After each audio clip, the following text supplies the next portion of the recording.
पूनम की शादी दशहरे वाले दिन हुई थी। राकेश की एक मौसी जो हैदराबाद में रहती थी, उन्होंने घुटनों का ऑपरेशन करवाया था। इस वजह से वो शादी में नहीं आ सकी। उनका बहुत मन था नई बहू से मिलने का, इसलिए पूनम अपने ससुराल वालों के साथ मौसी जी के घर मिलने गई हुई थी। पूनम बहू, तुम्हारी शादी के बाद पहली दिवाली है, इसलिए मैंने तुम्हारे मौसा जी से कहकर दिवाली के कुछ उपहार और मिठाई मंगवा ली है। अब तुम दिवाली के पास आई हो तो ये सब देना तो बनता ही है। थैंक यू मौसी जी, ये तो आपका प्यार है। ये सारे गिफ्ट मुझे आपकी बहुत याद दिलाएंगे। रुक्मणी दीदी, ये आपने बहुत अच्छा किया। अब कल दिवाली है, आज छोटी दिवाली के दिन हम जा रहे हैं। कल दोपहर पहुंचने में हो जाएगी, फिर दिवाली का सामान खरीद ही नहीं पाएंगे। तभी तो मैंने तुम्हारे जीजा जी के हाथ सारा सामान मंगवा लिया था। मौसा जी थैंक यू, आप सुबह सुबह इतना सारा सामान ले आए। 12 बजे की ट्रेन थी। सब लोग स्टेशन पर पहुंचे। ट्रेन दिल्ली के लिए रवाना हुई। राकेश बेटा, हम कल किस टाइम तक पहुंच जाएंगे? भाई मम्मी, दोपहर तक हम घर पहुंच जाएंगे। चलो अच्छा है, फिर तो बहू के हाथों दिवाली पूजन भी हो जाएगा और बहू की पहली दिवाली भी घर पर हो जाएगी। कल की टिकट मिल जाती ना तो हम आज पहुंच जाते। कल की हो नहीं रही थी और फ्लाइट की भी टिकट नहीं मिल रही थी। दिवाली की वजह से बुकिंग्स बहुत मुश्किल हो रही हैं। ये तो अच्छा हुआ कि इस ट्रेन की हो गई।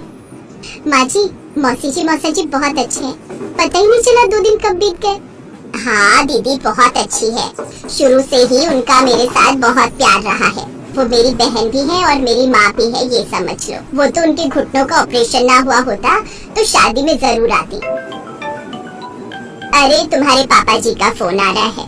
हेलो, हाँ जी, हाँ बैठ गए हैं। राकेश बोल रहा है कल दोपहर तक पहुँच जाएंगे। अच्छा ठीक है। हाँ, वो दीदी ने काफी सारा सामान दिवाली का दे दिया है। हाँ, प्रसाद भी दिया है, खील खिलौने भी बहुत सारे दे दिए। तुम थोड़ा सा प्रसाद ले आना। हाँ, बाकी लक्ष्मी गणेश जी की मूर्ति ले लेना। अच्छा ले आए हो? ठीक है, कल पहुँचकर फिर तुम्हें फोन करती हूँ। अच्छा सुनो, दिवाली के जो दिए लाए हो उन्हें रात को पानी में भिगो देना और सुबह सूखने बिछा देना। रात भर भिगो कर रखो तो दिए में तेल जल्दी खत्म नहीं होता, काफी देर तक जलते हैं। इसी तरह खाते पीते बातें करते हुए रात बीत गई। अगले दिन सुबह 5 बजे जब सब सोकर उठे तो देखा ट्रेन रुकी हुई थी। लोग आपस में बातें कर रहे थे। अंकल जी, ये ट्रेन क्यों रुकी हुई है? यहाँ तो कभी नहीं रुकती ट्रेन। पता नहीं बेटा, पिछले आधे घंटे से रुकी हुई है। अभी कुछ पता नहीं चल पा रहा है। कोई कह रहा है कि आगे सिग्नल नहीं मिल रहा है, इस वजह से ट्रेन रुकी है। अरे वहाँ दूसरे डिब्बे में तो लोग बात कर रहे हैं कि आगे ट्रैक टूटा हुआ है तो कई घंटे तक शायद ट्रेन यहीं रुकी रहेगी। तभी पूनम और उसकी सास भी सोकर उठ जाते हैं। हैप्पी दिवाली मम्मी जी। हैप्पी दिवाली बेटा, पहली दिवाली की बहुत बहुत बधाई। जीती रहो, खुश रहो, सदा सुहागन रहो। Happy Diwali Rakesh ji. Happy Diwali Poonam, happy Diwali माँ। खुश रहो बेटा, सदा सुखी रहो। अच्छा, आपकी बहू की पहली दिवाली है? हैप्पी दिवाली आंटी जी। हाँ, बहू की पहली दिवाली है। कहीं रिश्तेदारी से आ रहे हो? हाँ बहन जी, वो मेरी बहन रहती है हैदराबाद। लेडीज की आपस में गपशप शुरू हो गई, पर काफी देर होने के बाद भी ट्रेन नहीं चली तो सब लोग ट्रेन से नीचे उतरकर देखने लगे और आपस में कारण जानने लगे। 10 बज चुके थे। ट्रेन का टाइम था 12 बजे पहुंचने का, पर अभी तक कोई उम्मीद नजर नहीं आ रही थी ट्रेन के चलने की। दोपहर के 3 बज गए पर ट्रेन वैसी की वैसी ही खड़ी थी। तभी टीटी आता है और बताता है कि आगे रेलवे लाइन खराब है। अब जब लाइन ठीक होगी तभी ट्रेन आगे बढ़ेगी। मम्मी, अब हम दिवाली कैसे मनाएंगे? हमारी तो पूरी दिवाली ट्रेन में बीतने वाली है। क्या करें बिटिया, अब इसमें हम कुछ नहीं कर सकते। अब तो जब रेलवे ट्रैक ठीक होगा तभी ट्रेन चलेगी। शायद आज की दिवाली हमारी अंधेरे में इस ट्रेन में बीतने वाली है। हमारी तो बहू की पहली दिवाली थी। हमने सोचा घर टाइम पर पहुंच जाएंगे तो घर पर दिवाली सेलिब्रेट कर लेंगे, पर क्या पता था कि दिवाली की रात इस ट्रेन में बीतेगी। मम्मी, तभी मैं बोल रहा था फेस्टिवल के मौके पर हमें नहीं जाना चाहिए। अब देखो परेशानी आ गई। वहाँ पापा भी फोन कर रहे हैं कि कब पहुँचोगे। उन्हें बताया तो वो भी चिंता में आ रहे हैं। कोई नहीं, तुम्हारे पापा जी को बोलना दिवाली की पूजा करके ताऊ जी के घर चले जाएंगे। सबका मन बहुत उदास हो गया। दिवाली की शाम आई, सब बस आपस में बातें ही कर सकते थे, कोई कुछ नहीं कर सकता था। सबकी बातचीत के दौरान ट्रेन में ही पूनम को एक और हमउम्र लड़की मिल गई। उसकी भी इसी साल शादी हुई थी और उसकी भी पहली दिवाली थी। दोनों आपस में बातें करने लगी। तभी पूनम के दिमाग में एक आइडिया आया। वर्षा, तुम्हारी भी पहली दिवाली और मेरी भी, क्यों ना हम अपनी प्लीज दिवाली को कुछ स्पेशल बनाएं, हम अपनी दिवाली ट्रेन में मनाएं। पर कैसे?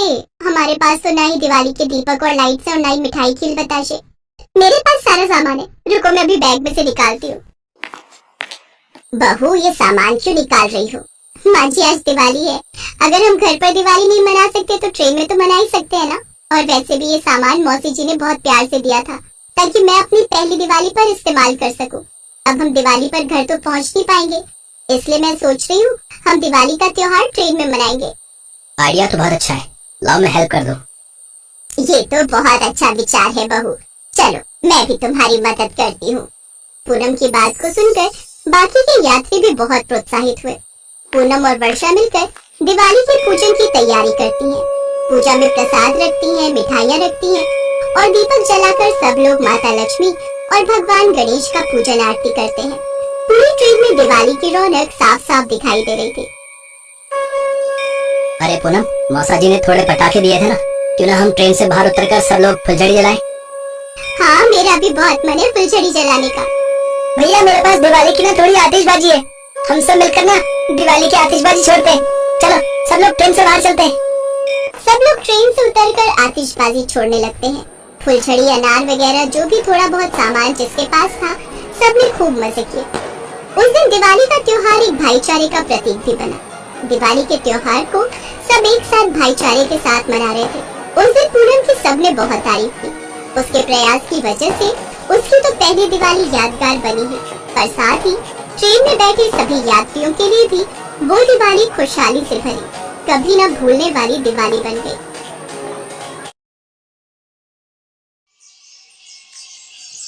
सूरज और चंदन दोनों काफी अच्छे दोस्त थे। दोनों दिन भर अपने अपने खेत पर काम करते और शाम को घर लौटते। एक दिन, ये लो भैया, अब ठीक है, ये लो तुम भी लो।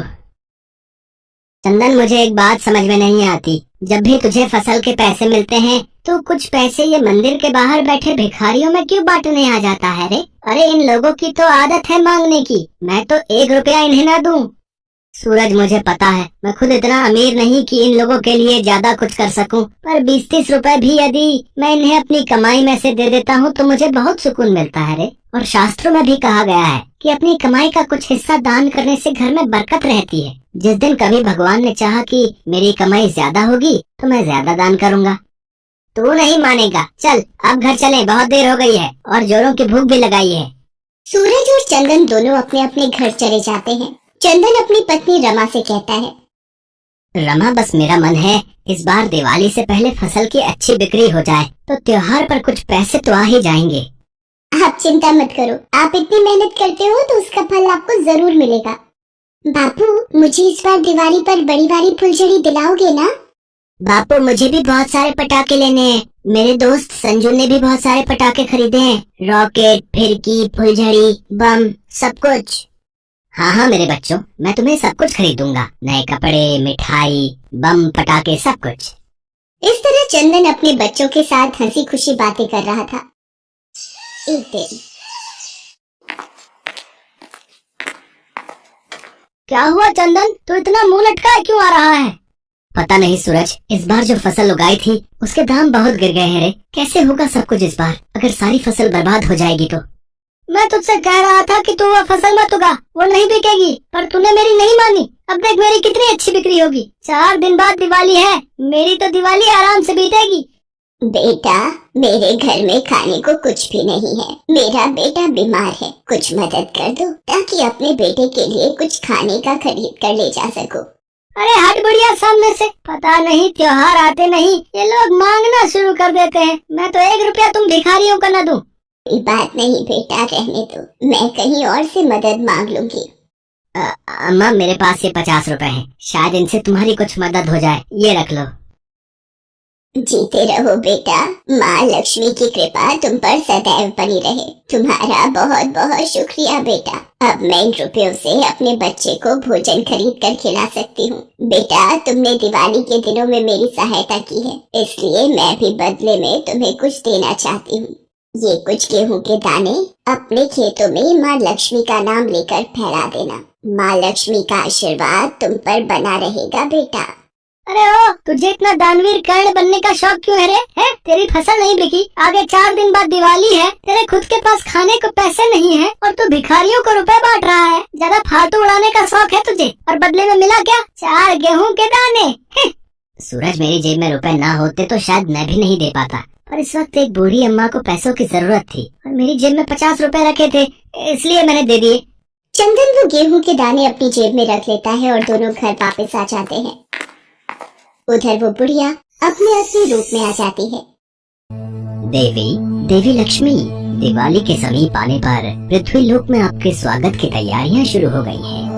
स्वामी, दिवाली पूजन के दिनों में मेरे सच्चे भक्त अनन्य बार मेरा नाम पुकारते हैं और गरीब बेसहारा लोगों के बारे में जिनके भी मन में दयालुता होती है, उन भक्तों के भंडार भरना मेरा कर्तव्य बन जाता है। दिवाली उत्सव के दिनों में भक्त अपनी भक्ति का प्रमाण देते हैं और मैं अपने भगवान होने का, इसलिए भक्तों की परीक्षा लेना भी मेरा कर्तव्य बन जाता है। देवी लक्ष्मी, ये तो सत्य है, जिस मनुष्य पर भी आपकी कृपा हो जाए वो धन धान्य वैभव से परिपूर्ण हो जाता है और दरिद्रता उसे छू नहीं पाती, और ये उन्हीं के भाग्य में लिखा होता है जो मन से साफ और सच्चे होते हैं। उधर चंदन रमा से कहता है, रमा, मेरी फसल कोई भी नहीं खरीदेगा, मुझे कुछ समझ में नहीं आ रहा है, मैं इस दिवाली पर क्या करूँगा? बच्चों की इच्छाओं को कैसे पूरा करूँगा? निराश मत हो जी, अभी दिवाली को 4 दिन बाकी हैं, कोई न कोई ग्राहक जरूर मिल जाएगा। रमा, मैं जरा खेत का चक्कर लगा कर आता हूँ, ठीक है? चंदन खेत पर चला जाता है। तभी उसे याद आता है कि उसे बूढ़ी अम्मा ने गेहूं के दाने दिए थे। वो खेत में उन दानों को माँ लक्ष्मी का नाम लेकर फैला देता है और घर आ जाता है। अगले दिन जब सूरज सोकर उठता है तो उसके द्वार पर एक ग्राहक आता है और उस फसल के बारे में पूछता है। चंदन उसे खेत पर ले जाता है। हरी भरी लहराती फसल को देखकर ग्राहक खुश होकर उस फसल को खरीदने के लिए बोलता है। ये सुनकर चंदन बहुत खुश होता है और वो अच्छे दामों पर अपनी सारी फसल उस व्यक्ति को बेच देता है। चंदन मन ही मन माँ लक्ष्मी को धन्यवाद करता है। पता नहीं उसके मन में ये विश्वास उठा था कि उसने जो गेहूं अपने खेतों में फैलाए थे वो माँ लक्ष्मी का ही आशीर्वाद था। चंदन खुशी खुशी सारी बात रमा को बताता है। रमा, माँ लक्ष्मी के आशीर्वाद से हमारी सारी फसल बिक गई। माँ लक्ष्मी आपकी जय हो। मैं सूरज को ये बात बता कर आता हूँ, वो जब ये खबर सुनेगा तो बहुत खुश होगा। चंदन सूरज को ये खुशखबरी सुनाने चाहता है।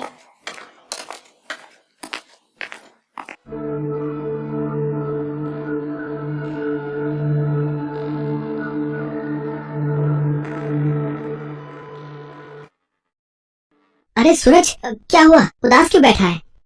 चंदन, मैंने अपनी जिस फसल का सौदा किया था उसमें कीड़ा लग गया रे। इस कारण ग्राहक ने वो फसल वापस कर दी। मेरा हजारों का नुकसान हो गया। समझ में नहीं आ रहा ये कीड़ा कैसे लग गया। कोई बात नहीं सूरज, तू इतनी चिंता मत कर, मैं तेरे साथ हूँ। तुझे कोई भी परेशानी हो या रुपयों की जरूरत हो तो मुझे बता देना, और दिवाली का त्योहार हम दोनों परिवार एक साथ मनाएंगे। तू परेशान मत हो। चंदन सूरज को बताता है कि उसकी सारी फसल अच्छे दामों में बिक गई है। ये सुनकर सूरज हैरान रह जाता है। उसे शायद अपनी भूल का एहसास होता है और वो चंदन से कहता है, मैंने हमेशा रुपयों को बचा कर रखने का सोचा रे, कभी भी किसी को दान पुण्य नहीं किया, और तुमने हमेशा खुद गरीब होते हुए भी मजबूर लोगों की मदद की। तुम सच में दयालु हो चंदन। हर व्यक्ति को तुमसे सीख लेनी चाहिए। अब से मैं भी दूसरों की मदद करूंगा। मुझे एहसास हो गया है, जो दूसरों की सहायता करते हैं भगवान उनकी सहायता करने स्वयं धरती पर आते हैं। उस दिन के बाद सूरज भी मजबूर और बेसहारा लोगों की मदद करने लगा। वो भी चंदन के साथ जितना हो सके उतना दान किया करता था। सही कहा है, दान भले ही 1 रुपए का क्यों ना हो, वो दान कहलाता है। इसलिए कभी भी ये ना सोचें कि आपने बहुत बड़ा दान करना है। जितना आपके बस में है उतना जरूर कीजिए। किसी को एक प्याला चाय का भी यदि आप पिलाते हैं तो वो कहीं न कहीं आपके अच्छे कर्मों में जुड़ जाता है। और फिर चंदन और सूरज एक साथ मिलकर दिवाली मनाते हैं। माँ लक्ष्मी और भगवान गणेश की पूजा करते हैं और बच्चे मिलकर ढेर सारे पटाखे और फुलझड़ियाँ चलाते हैं और एक दूसरे के गले मिलकर